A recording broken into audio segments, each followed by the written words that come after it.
L'intelligence artificielle, l'IA, on en entend parler absolument partout, tout le temps. Mais entre nous, est-ce qu'on sait vraiment ce qui se cache derrière ces deux lettres? Aujourd'hui, on va aller au-delà du buzz, on va décortiquer tout ça.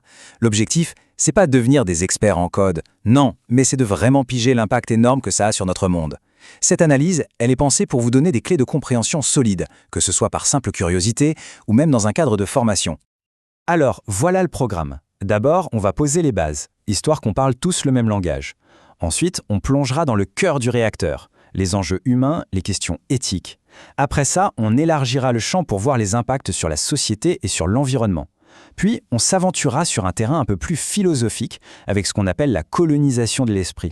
Et pour finir, on verra concrètement comment naviguer dans cet avenir qui se dessine. Allez, on y va. Ok, première étape, les fondamentaux. Avant de se lancer dans les grands débats, il faut d'abord démystifier un peu la bête, voir comment ça marche sous le capot. Alors, commençons par la question. C'est quoi l'IA au fond? Pour faire simple, on peut imaginer que toute l'intelligence artificielle repose sur deux piliers, deux éléments vraiment indissociables, qui ne peuvent pas fonctionner l'un sans l'autre. Le premier pilier, ce sont les algorithmes. Faut voir ça comme le cerveau de l'IA, en quelque sorte. C'est la recette de cuisine, la liste d'instructions très précise que la machine va suivre à la lettre pour analyser des infos et au final résoudre un problème. Et le deuxième pilier, tout aussi crucial, ce sont les données. Si l'algorithme est le cerveau, les données, c'est son carburant. C'est ce qu'elle mange pour apprendre, pour s'entraîner, pour s'améliorer. La règle est simple. Plus une IA a de données pertinentes à sa disposition, plus elle devient puissante. D'accord, mais comment ça apprend concrètement une IA? Il y a deux grandes méthodes. D'un côté, l'apprentissage supervisé.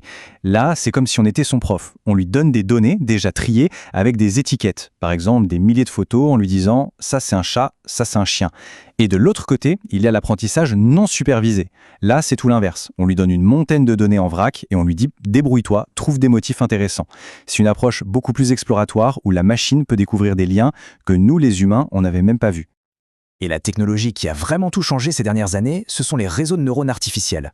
Le nom est assez parlant, c'est directement inspiré du fonctionnement de notre propre cerveau. Imaginez des couches et des cours de neurones numériques qui traitent l'information et permettent de modéliser des relations incroyablement complexes. C'est le moteur derrière la reconnaissance faciale, les voitures autonomes, bref, tout ce qui nous impressionne aujourd'hui. Bon, maintenant qu'on a posé les bases techniques, passons aux choses sérieuses, les enjeux humains et éthiques. Parce que oui, toute cette nouvelle puissance a un prix. Il est absolument essentiel de bien le comprendre. Le premier prix à payer, il touche directement l'un de nos droits les plus fondamentaux, la vie privée. Il faut bien comprendre que l'IA a une fin de loup pour les données, nos données. Cette collecte massive mène à une surveillance quasi permanente, à la création de profils sur nous d'une précision parfois effrayante, et au final à une perte de contrôle sur qui nous sommes, numériquement parlant. Et cette surveillance entraîne un phénomène psychologique bien connu des experts, l'effet de refroidissement ou chilling effect en anglais. L'idée est simple, mais elle fait un peu froid dans le dos. Le simple fait de savoir qu'on pourrait être surveillé suffit à nous faire changer de comportement. Même s'il n'y a aucune sanction directe, la peur est là. Et cet effet, ce n'est pas juste de la théorie, ça a des conséquences très concrètes dans nos vies. On va s'auto-censurer sur des sujets un peu sensibles, on va peut-être éviter certains lieux publics où il y a beaucoup de caméras, on va modifier notre façon de communiquer en ligne. Et tout ça, au final, c'est une atteinte directe à nos libertés les plus précieuses. La liberté de penser, de s'exprimer, de s'associer. L'autre énorme défi éthique, c'est celui des discriminations et des biais. Parce que non, une IA n'est pas neutre. Ce tableau l'illustre parfaitement.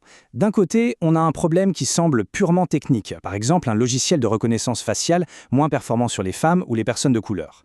De l'autre côté, on a l'impact social qui, lui, est bien réel et souvent dévastateur.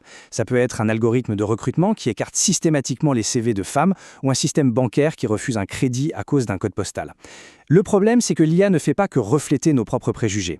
Elle les automatise, les amplifie et les déploie à très grande échelle. Troisième partie. Maintenant qu'on a vu l'impact sur l'individu, on va prendre un peu de hauteur. On va s'intéresser à l'empreinte, souvent invisible, de l'intelligence artificielle sur la société dans son ensemble, et même sur notre planète.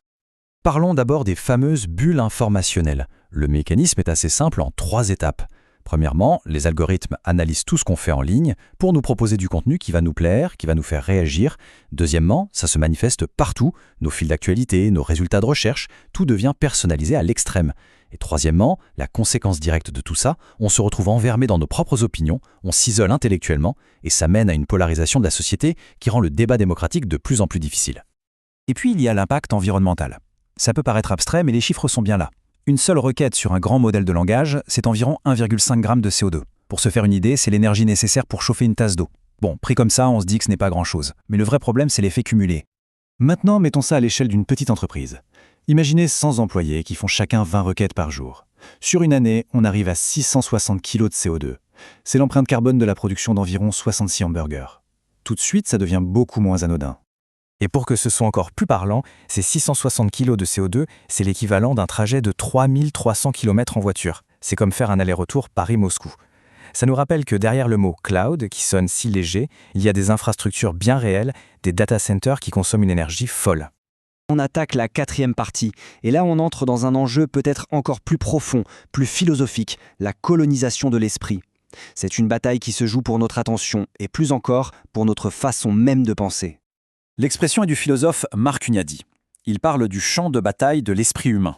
Ce qu'il explique, c'est que les géants de la tech ne cherchent pas à nous dominer par la force.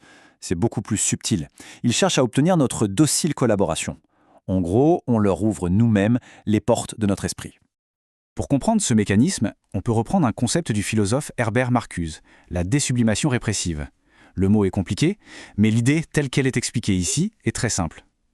La société de consommation nous dit en permanence « amusez-vous, faites-vous plaisir ».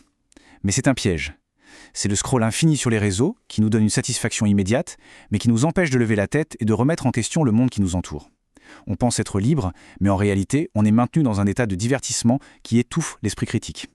Et on arrive là au cœur du danger, le risque ultime, ce qu'on pourrait appeler l'atrophie de la contrefactualité. Ce mot un peu barbare désigne une capacité pourtant merveilleusement humaine, celle d'imaginer ce qui n'est pas, de se dire « et si le monde était différent ?» L'IA, elle, par nature, est ancrée dans le passé, dans les données qu'on lui a fournies.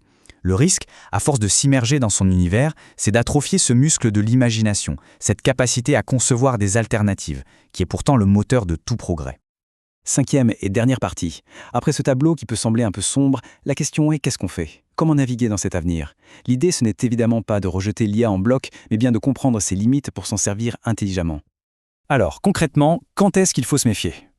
Voici une liste des situations à risque où tous les voyants rouges devraient s'allumer.